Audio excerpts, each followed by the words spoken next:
Hello everybody, we are back again today, continuing on with our CFL season previews. Today talking about the Edmonton Elks. Now before we start, please make sure to subscribe if you're new. If not, no big deal. Now let's get on into it. So the first talking point here for Edmonton is, will their offense be significantly better? Last season was not the season you'd want for them, as they finished with the worst offense in terms of points per game in the league in 2022.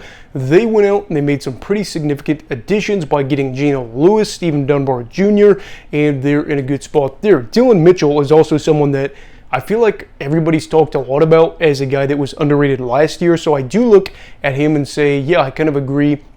And I do think that he could have a very good year. So I'm looking right now at Geno Lewis, Stephen Dunbar Jr., and Dylan Mitchell, saying this receiving core could be a lot better than people think. Geno is clearly a guy that is comparative to Kenny Lawler, a guy that they lost, of course, as he went back to Winnipeg as a top-tier receiver. And I think that Geno is better suited to put up stats on a bad team. He can win those contested balls. Kenny can too. But I'm saying that if you lose Lawler and you don't have a top-tier receiver to replace him, that could be a problem, not the situation here for them. And I think that Dunbar Jr. and Mitchell could have some really big years this year. And I think, in short, that the receiving core is something that people will probably underrate, even though they shouldn't. And it's probably going to be pretty good, which sets up the next talking point. And that is, who will the quarterback be for the team going forward? This ties into the first point of, will this offense be better?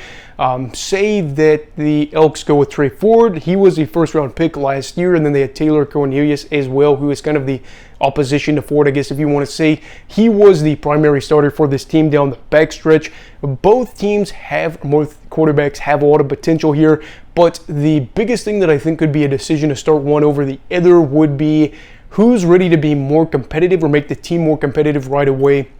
And if I had to say someone, I probably am going Cornelius. He took a big step forward last year in year 2, and if he takes another step forward again, I think that this team and this offense could be in such a great spot. He is a guy that is not afraid, and he plays with no fear in year 2 especially. I think that was great after a bad year. He's not afraid to run the ball. He's not afraid to make some dangerous passes, and I think that his decision-making is a little bit more pro-ready compared to Ford, but Ford has had an offseason to develop here. But I also think another thing that kind of ties into this is, if Cornelius gets his starts and things go really well for him, what's Ford's future in Edmonton? Because then you'd be looking at Cornelius saying maybe he is the guy for the future. I don't know. I do think it's one of those situations where if you're a fan of Edmonton, you want Cornelius to do well, but if he didn't, you're really hoping that Ford's ready, because that could be a whole situation in and of itself. But I do think that Ford should be in a good spot to develop, and I think that this offense should be better in year 2, whether that be with Cornelius or Ford. And then my final talking point here is, can Edmonton avoid getting into the early holes? And that is a problem for them. I really do think for the Elks, while they did have a bad year last year, part of it was the fact that some of these games against some of the league's best teams, obviously, they were getting pumped. And it would be them being down 20-plus points at halftime. And with Edmonton being in the spot that they were in last year, they go down 20, they're not going to win those games. And I do think that Edmonton's in a situation now, like basically every team, that if they go down by 20 points after the first half of play, they're going to be in a really bad spot here.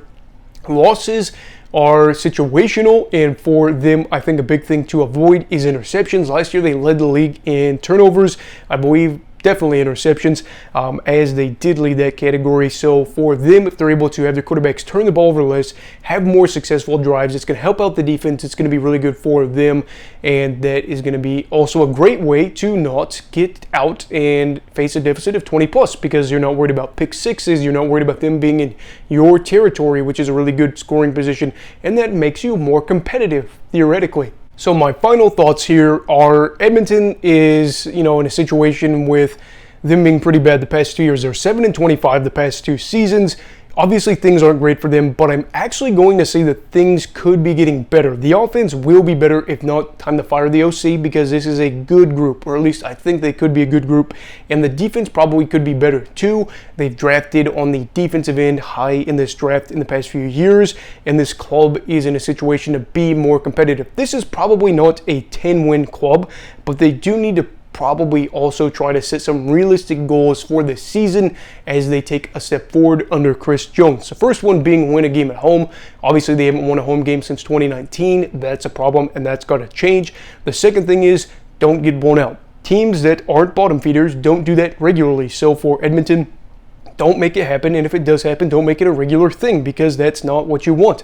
Focus too on beating teams that might be a little bit above you. I'm not saying that the contenders of the league, they're going to go out and say, oh, we are definitely beating them. That's not a bad thing to do, but focus on those teams that, it's kind of a measuring stick type game to say, well, we either played up to them and we beat them, or we played up to them and we just lost. So we are able to see we aren't there yet, but we're going forward. Or if you say we're beating these teams and maybe we are better than them and we are in a spot to improve.